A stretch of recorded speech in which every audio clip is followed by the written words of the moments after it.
Welcome to ET exclusive. పెద్ద సినిమాలు రావట్లేదని టికెట్ల గురించి చర్చ జరగట్లేదు, కానీ తెలంగాణలో రేట్లు పెంచుకోవాలంటే 90 రోజుల ముందు అప్లై చేసుకోవాలని ఆ మధ్య కోర్టు టైం బాంబ్ పిలిచింది. ఇప్పటికీ అదే మాట మీద ఉన్నారా? ఒకవేళ అదే మాట మీద ఉంటే సమ్మర్ సినిమాల సిచ్యువేషన్ ఏంటి? ఉస్తాద్ పెద్ది సినిమాలకు రేట్లు పెరగవా, లేదంటే కోర్టు ఏదైనా స్పెషల్ పర్మిషన్ ఇస్తుందా? చూద్దాం ఎక్స్క్లూజివ్గా. తెలంగాణలో సినిమా టికెట్ రేట్లు పెంచుకోవాలంటే విడుదలకు 90 రోజుల ముందు పిటిషన్ దాఖలు చేసుకోవాల్సిందే అని జనవరిలో హైకోర్టు తీర్మానించింది. అఖండ 2, రాజాసాబ్, మనశంకర వరప్రసాద్ గారు లాంటి పెద్ద సినిమాల రేట్ల విషయంలో సర్కార్ తీసుకున్న నిర్ణయాలపై కోర్టు సీరియస్ అయింది. తెలుగు రాష్ట్రాలలో 20,000కి పైగా జంటల మాతృత్వ కలను సాకారం చేసిన 49 ఫర్టిలిటీ సెంటర్ ఇప్పుడు మీకోసం అందిస్తోంది ఉచిత డాక్టర్ సంప్రదింపు, ఉచిత అల్ట్రాసౌండ్ స్కాన్, దీంతో పాటు కేవలం 899కే AMH టెస్ట్ మరియు వీర్య పరీక్షలు. 49 అంటే సంతానం, 49 అంటే సంతోషం. అందుకే ఇలాంటి తీర్పు బయటకొచ్చింది. 90 రోజుల ముందే పిటిషన్ వేసుకోవడం అనేది అసలు సాధ్యమేనా? కోర్టు తీర్పు సంగతి కాసేపు అలా ఉంచితే, నిజం చెప్పాలంటే ఇండస్ట్రీలో ఏ సినిమా ఎప్పుడు విడుదలవుతుందో చెప్పడం కష్టం.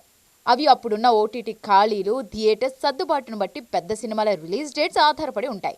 అలాంటిది ఇప్పుడు 3 నెలల ముందే పిటిషన్ అనేది పెద్ద సమస్యే. మల్టీప్లెక్స్ రేట్లు 200 నుంచి 295 వరకు పెంచుకునే వెసులుబాటు ప్రభుత్వమే ఇచ్చింది. అవి కాకుండా ఇంకా రేట్లు అడుగుతున్నారు నిర్మాతలు. 90 రోజుల మాట అటుంచితే మార్చి 26న ఉస్తాద్, ఏప్రిల్ 30న పెద్ది విడుదల కానున్నాయి. అంటే పవన్ సినిమాకు 30 రోజులు, చరణ్ సినిమాకు 60 రోజులే టైం ఉంది.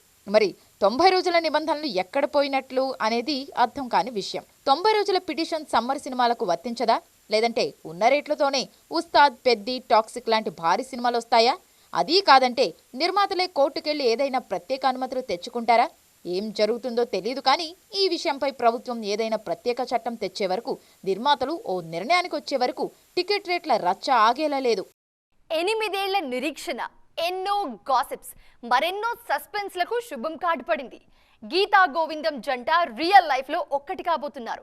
ఉదయ్పూర్ వేదికగా జరుగుతున్న ఈ డెస్టినేషన్ వెడ్డింగ్ ముచ్చట్లు, అంగరంగ వైభవంగా జరుగుతున్న ఏర్పాట్లు, గెస్ట్ లిస్ట్, దీంతో పాటు high end security details complete గా ఈ స్టోరీలో చూద్దాం రండి.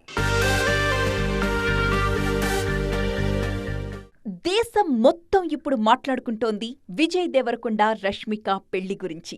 రాజస్థాన్లోని ఉదయ్పూర్కి 25 కిలోమీటర్ల దూరంలో ఉన్న అత్యంత విలాసవంతమైన ఐటీసీ మెమెంటస్ రిసార్ట్ విరోష్ వెడ్డింగ్కి కేర్ ఆఫ్ అడ్రస్గా మారింది. ప్రీ వెడ్డింగ్ సెలబ్రేషన్స్ అద్దుర్సనిపించాయి. నాప్కిన్స్ మీద కూడా విరోష్ అని ఎంబ్రాయిడరీ చేయించి ప్రతి చిన్న విషయంలోనూ ఈ కపుల్ స్పెషల్ కేర్ తీసుకుంటోంది. ఇక సెక్యూరిటీ విషయానికొచ్చేద్దాం. ఈవెంట్కి కేవలం ప్రముఖులు మాత్రమే రాబోతున్నారు. ప్రైవేట్ హెలిప్యాడ్ ఉన్న ఈ రిసార్ట్ చుట్టూ భారీ భద్రత ఏర్పాటు చేశారు. ఉదయ్పూర్ ఎయిర్పోర్ట్లో కూడా సెక్యూరిటీని బాగా టైట్ చేశారు. ఫిబ్రవరి 26 ఉదయం 10 గంటలకు తెలుగు సంప్రదాయంలో ఒకసారి, ఆ తరువాత సాయంత్రం రష్మిక సొంత సంప్రదాయమైన కొడవా స్టైల్లో ఈ జంట 7 అడుగులు వెయ్యబోతోంది. విరోష్ పెళ్లికి కేవలం 50 నుంచి 100 మంది ప్రత్యక్ష సాక్షులు కాబోతున్నారని తెలుస్తోంది. టాలీవుడ్ నుంచి తరుణ్ భాస్కర్ వెళ్లారు. టాలీవుడ్తో పాటు పాన్ ఇండియా స్టార్స్ అందరూ మార్చి 4న హైదరాబాద్లో జరగబోయే గ్రాండ్ రిసెప్షన్లో సందడి చేయబోతున్నారు. మరి ఆ రోజు హైదరాబాద్లోని తాజ్ కృష్ణ మొత్తం కూడా తారలతో నిండిపోనుంది. ఆన్ స్క్రీన్ మీద మ్యాజిక్ చేసిన ఈ జోడీ ఆఫ్ స్క్రీన్లో కూడా ఒకరికొకరు తోడుగా కొత్త జీవితాన్ని మొదలుపెట్టబోతున్నారు. వీళ్లకు దేశవ్యాప్తంగా ఉన్న సినీ, రాజకీయ ప్రముఖుల నుంచి శుభాకాంక్షలు వెల్లువెత్తుతున్నాయి. దేశ ప్రధాని నరేంద్ర మోడీ కూడా విజయ్ దేవరకొండ కుటుంబానికి తన స్పెషల్ విషెస్ పంపించారు. మొత్తానికి రాబోయే 24 గంటలు సోషల్ మీడియా మొత్తం అండర్ కంట్రోల్ ఆఫ్ విరోష్ అన్నమాట. టాక్సిక్ సినిమా కథ ఏమై ఉంటుందా అనే దానికంటే ఇందులో ఎవరెవరు ఎంతెంత రెమ్యునరేషన్ తీసుకున్నారనే దానిపైనే ఇండస్ట్రీలో హాట్ టాపిక్ ఇప్పుడు. మరీ ముఖ్యంగా కియారా అద్వానీ కంటే లేడీ సూపర్ స్టార్ నయనతారకు తక్కువ ఇచ్చారనే వార్తే వైరల్ అవుతోంది. 5 హీరోయిన్లున్న ఈ సినిమాలో ఎవరి రెమ్యునరేషన్ ఎంతో ఈ స్టోరీలో చూద్దాం. 2 టీజర్స్ చూశాక టాక్సిక్ పై ఆకాశమంత అంచనాలున్నాయి ఇప్పుడు.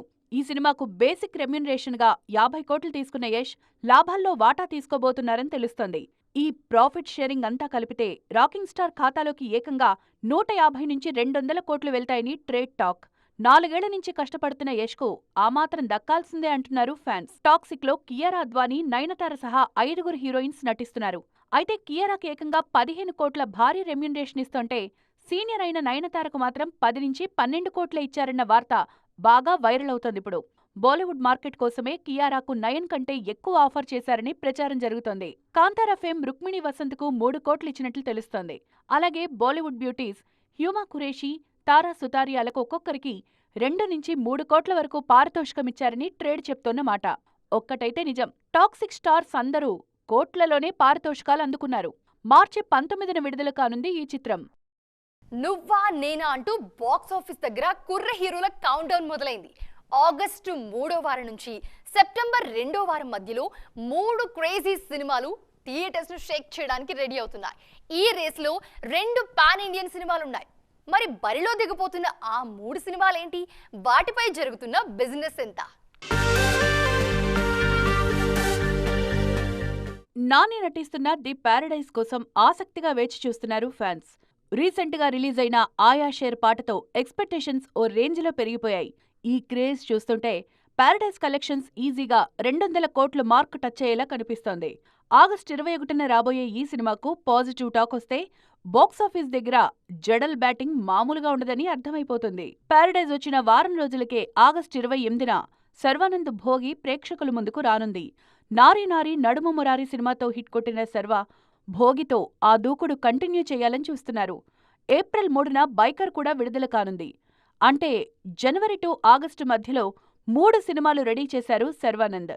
సంపత్ నంది భోగి సినిమాను తెరకెక్కిస్తున్నారు. సెప్టెంబర్ 11న కొత్త జంట విజయ్ దేవరకొండ, రష్మిక జంటగా నటిస్తున్న రణబాలి రానుంది. పీరియడ్ బ్యాక్డ్రాప్ లో వస్తున్న ఈ సినిమాపైనే విజయ్ ఆశలన్నీ ఉన్నాయి. రాహుల్ సంకృత్యన్ దర్శకత్వంలో మైత్రి మూవీ మేకర్స్ రణబాలి నిర్మిస్తోంది. ఈ 3 సినిమాలు హిట్ అయితే టాలీవుడ్ సెకండ్ హాఫ్కు ఆరంభం అదిరిపోయినట్టే. చూడాలిక ఏం జరగబోతుందో.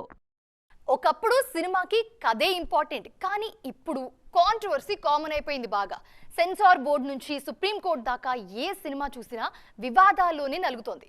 ప్రస్తుతం సౌత్ టు నార్త్ చాలా సినిమాలు కోర్టులో తమ ఫ్యూచర్ ఏంటో తెలియక తికమక పడుతున్నాయి. మరి అలా కోర్టుల చుట్టూ తిరుగుతున్న సినిమాలేంటో ఒకసారి చూద్దాం. కేరళ స్టోరీ 2 రిలీజ్ కాకముందే కేరళ హైకోర్టు మెట్లెక్కింది.